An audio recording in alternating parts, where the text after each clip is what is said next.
Deixa eu falar uma coisa séria aqui com você que investe em fundos imobiliários. Tá rolando por aí no YouTube vários vídeos falando sobre crise nos fundos imobiliários, com aquelas carinhas assim: ah, meu Deus, será que é hora de vender? Será que é hora de ir para as colinas, desistir de fundo imobiliário, colocar todo o meu dinheiro em renda fixa e por aí vai? Então, você já sabe, né, que vários desses vídeos são só para você clicar e assistir, a pessoa vai falar: ah, não aconteceu nada com fundos imobiliários, continua investindo, blá blá blá blá blá, blá, tá caindo, mas você tem que comprar porque isso é uma oportunidade. Você tem que entender uma coisa, você precisa entender qual é a relação que a gente tem no mercado financeiro da taxa de juros com todos os investimentos que existem hoje. Tá? A gente viu a Selic, que estava caindo aí ao longo de 2023, voltar a subir nesse ano de 2024. E aí, por isso, ações caíram, fundos imobiliários caíram. Então, você tem que entender o seguinte: a nossa taxa básica de juros, a Selic, aí que vocês veem também muita gente falando, fazendo carinha de desespero quando sobe e quando cai, taxa Selic é ela que baseia todos os outros tipos de investimento.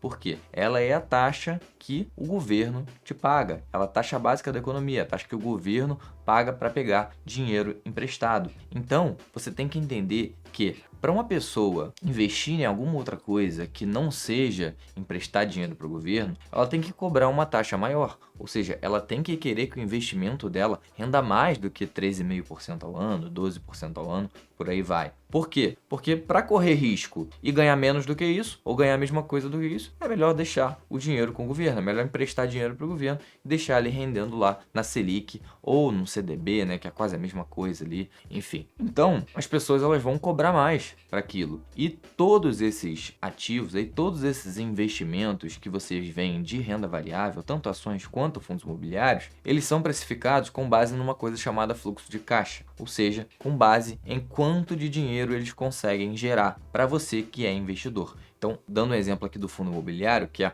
o motivo de eu ter gravado esse vídeo hoje, é o seguinte: esses fundos eles têm imóveis e esses imóveis eles são alugados, os inquilinos pagam os aluguéis e esses aluguéis que os fundos recebem são repassados para você, investidor de fundos imobiliários. Então, esse dinheiro que você recebe, você não recebe só hoje, você recebe hoje, no mês que vem, no mês seguinte e por aí vai. Então, todo esse dinheiro que está lá no futuro, ele é trazido, esse fluxo de caixa, esse fluxo de dinheiros que você vai receber ao longo dos meses, ele é trazido para valores de hoje. E o que é usado para trazer esse dinheiro a valores de hoje? Aquela famosa fórmula dos juros compostos, de valor futuro e valor presente, é usado a grosso modo aí uma Selic, uma taxa de juros, que é a taxa que o investidor quer receber, melhor dizendo assim, para investir naquele negócio, naquele investimento. E aí o que acontece? Quando essa taxa sobe, o valor desses fluxos de caixa, eles ficam menores. Por quê? Porque se você tiver R$ 100 hoje e investir esse dinheiro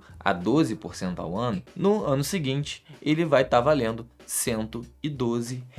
Ou seja, para descobrir quanto ele vale hoje, a gente tem que fazer o caminho inverso. Então, R$ 112 em um ano, trazido a valores de hoje, equivale a R$ 100. Agora, o que acontece? Se você tem esses R$ 112, só que a sua taxa não é mais 12, ela é de 13% ao ano, quando você trouxer a valores de hoje, quando você trouxer para o valor presente, isso vai dar menos do que R$ 100.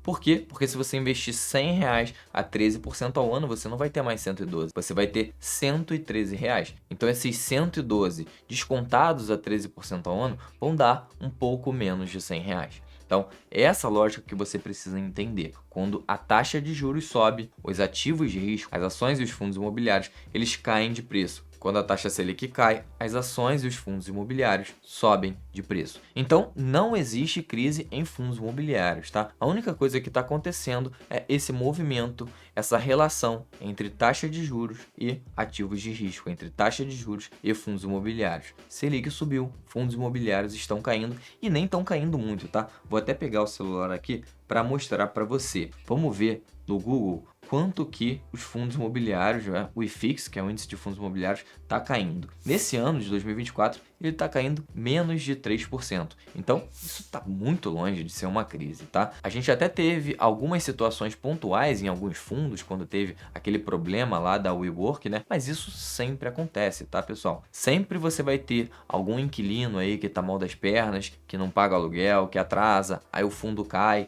depois sobe de novo quando regulariza, ou então quando encontra um outro inquilino. O que você tem que entender é se aquele fundo imobiliário que você investiu, que você quer investir, se ele vale a pena para o longo prazo com base em quê? Com base nos imóveis que ele tem, com base no fluxo de caixa que aqueles imóveis podem gerar e se eles estão sobreprecificados ou não. Não adianta você pegar fundos imobiliários que têm imóveis em ótimas localizações, mas que estão sendo vendidos pelo olho da cara, beleza? Então esse era o recado rápido que eu queria passar aqui para você no vídeo de hoje. Para mim não existe crise nenhuma em fundo imobiliário. Inclusive, deixa aqui para mim nos comentários o que você está fazendo, se você está comprando fundos imobiliários nessa queda que eles tiveram, se você acha que a gente está numa crise ou não. E por favor, deixe o seu like se você gostar desse vídeo. Não esquece de se inscrever aqui no canal. Um abraço e eu te vejo no próximo vídeo.